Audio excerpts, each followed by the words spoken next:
الكيوزو الكوره. زي مثلا واحد لما اخد الكوره اخدها في حضني. بتحضنها حبيبتي طبعا، ما اكدبش عليك طبعا. ما انا عشان كده قلت لك ايه، دي مراتي الثانيه. دي مراتك الثانيه؟ الكوره دي انا بقول لك، انا ممكن مراتي تزعل مني. انت شكلك مش مروح البيت النهارده. لا لا لا والله العظيم ما اكدبش عليك. انا بقى يعني انا الكوره دي بص عايز اقول لك حاجه يا معتز، يعني انا الحمد لله الكوره دي يمكن في برضه يعني في حوار بيدور بره. الكوره دي انا باخدها حاسس عليها. اخدها ابوسها. وانا في التمرين بطبطب عليها.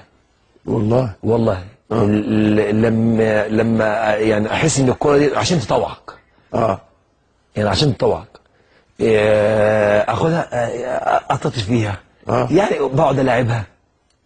ده الكوره بالذات هتطيرها هتقول لك عينيا ليك الاثنين تحت امرك. علاقه خاصه جدا. بص الناس ممكن تقول لك ازاي، انا مع عملتي مع الكوره بحس كده. عملتي مع الكوره بطاطا بتبقى معايا حلوه قوي في الماتشات وفي التمرين وفي كل حاجه. بتخاف لحسن الكوره دي اللي في ايديك تغدر بيك؟ عليك نور. الكوره دي مش عايزه تقعد تضربها. زي الولد، زي مثلا لو انت عندك مثلا ابنك او بنتك. لو انت بتعامله معامله بتنشنه وزعيق وضرب هيقعد لك في البيت؟ لا، هيهرب منك. المعامله دي فلسفه جامده قوي. انا بعامل الكوره زي ما كاني انا كده مثلا بتعامل معاها كده. والحمد لله ما بعملها كده بتطوعني.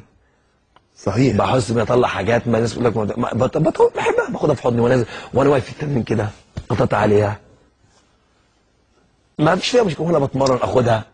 والحمد لله يا عصام. انا يعني لو الناس الكوره طوعتك المره دي. لو في تمرين الناس بتتفرج عليه ممكن لو في تمارين والناس بتتفرج عليه الناس تلاقيني باخد الكوره اخدها جنبي قاعده جنبي، رغم في كوره كتير في الملعب بس هي كوره زي 20.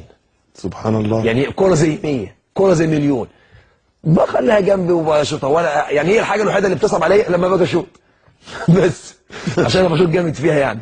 بس هي دي الحاجه بس بقى في اثناء تدريبي في حضني تقعد وانا قاعد جنب الجون جنبي عليه عليه وهي جنبي ببص الكوره. يا سلام. مفيش فيها بص مفيش ده غرام ده. بقى بقول لك الحقيقه عشان تبقى معايا ايه؟ تطوعني. يبقى في توفيق ان هي تخبط في عرض وتخبط في وشي وتطلع. اسالك سؤال. زمانها جايه بعد شويه جايبه لعب وحاجات